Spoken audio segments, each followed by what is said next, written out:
It happened years ago, maybe decades. But right now, for no reason at all, it's back. The wrong thing you said at a party. The time you waved at someone who wasn't waving at you. Your brain just served it up, fully intact, like it happened this morning. And you felt the heat rise in your face all over again. Why does your brain do this to you? Most people assume it's a glitch, some kind of psychological self-punishment with no purpose. But the real answer is far stranger. Your brain isn't torturing you, it's trying to protect you. For hundreds of thousands of years, survival meant belonging to a group.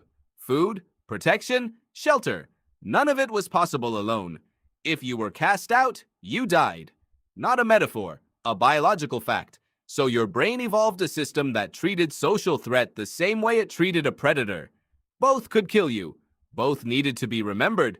Neuroscientist Joseph Ledoux spent decades mapping the brain's threat detection circuitry. What he found was that the amygdala doesn't just respond to physical danger, it responds to social danger with equal force. Being laughed at, being excluded, being seen as strange. When it fires, it sends one signal to your memory system. This matters. Lock it in. Stress hormones flood the memory. Cortisol, adrenaline, stamping it as high priority.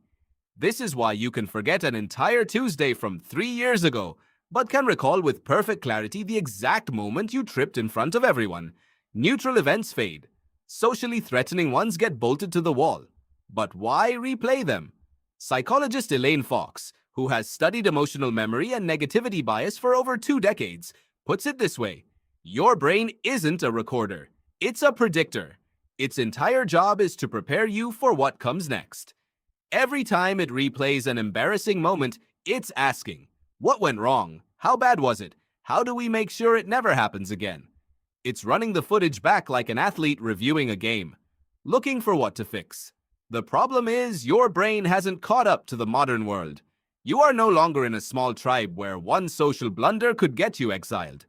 The embarrassing thing you did in 2009 has had zero effect on your survival. Most people who witnessed it have already forgotten it.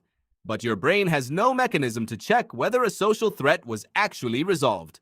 So it keeps the file open, just in case. And researcher Thomas Gilovich at Cornell found something that makes this even stranger. He called it the spotlight effect. When something embarrassing happens, you assume everyone noticed, everyone judged, everyone remembers. But studies show other people are dramatically less focused on your mistakes than you think. They're too busy worrying about their own.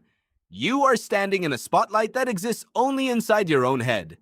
The replay is coming from a part of your brain that doesn't have access to logic. It lives deeper, older, faster than your reasoning mind. By the time you consciously register the memory, the emotional response has already started. The heat in your face, the clench in your chest, that's a 200,000-year-old threat system doing exactly what it was built to do. Here's the part almost no one talks about.